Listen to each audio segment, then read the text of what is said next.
Alright then, thought I'd just do a quick demo video of what I've been working on. So, first of all, you'll notice in the middle of the dash there is now an Android tablet rather than a radio. That's because the radio now lives down here.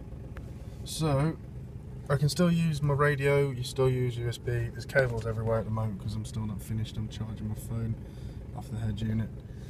But yeah, so the whole idea of this is to replace the radio with a tablet. So with that I can use it as my sat-nav, I can use it for my music, I can use it to check the car if there's any faults in there or anything else. So what we'll do first then is if we go to Spotify,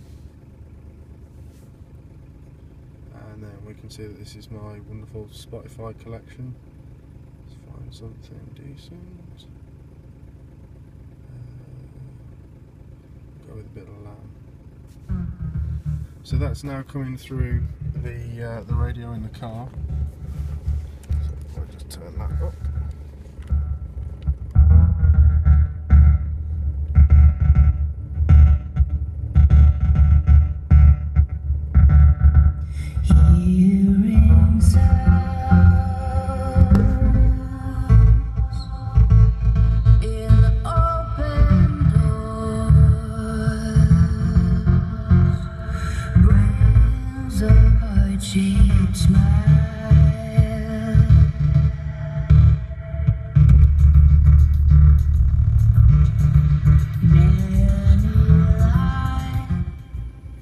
Little bit of lamb, gotta love lamb. So Spotify all runs off here. I've got a USB cable coming through the dash just where my finger is here, which with the cover off looks a bit horrible, but you won't see any of that once it's all in, so that doesn't matter. In fact, I can show you that now. So if I just pull the fascia forward, this is what's been clipping the radio in. So this is a fascia, a double din fascia for the Corsa. You can see it's gone through some extensive modification with a file and a little craft tool that I bought for a tenner off eBay.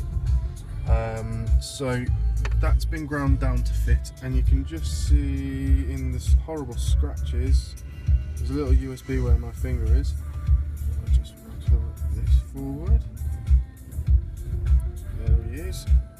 To say there's still work to be done, it will be kind of cleaned up and whatnot else, but that USB is going to my little USB DAC behind there. There's a little penguin. So the USB DAC basically pulls all the audio from the tablet and passes it through phono into the head unit. The reason why I've done this rather than going for your standard 3.5mm jack is that a DAC is generally just going to give you better sound. That's the whole point. As much as, you know, convenience and everything else, it's quite nice to be able to actually get decent sound quality out of the system as well.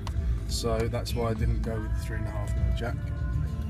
So if I now go to my sat-nav app, there we go, all nice and working. I can go into my settings and everything else. I've got music playback controls through here as well. I can search and do my navigation as you'd expect, and then you may also, if you've been, ooh, that was me, sorry. You may also remember that I said about checking the car for faults and whatnot else. If I go into this app, this is using a cheap Bluetooth ODB2 port reader, which lives under here. I don't know if the camera will pick him up.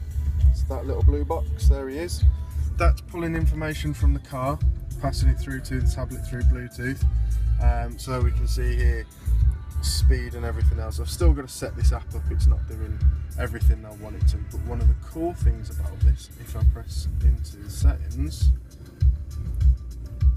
is if we go to fault codes, I can then show logged faults and clear them and show if there's any faults previously that haven't been cleared off but have been fixed.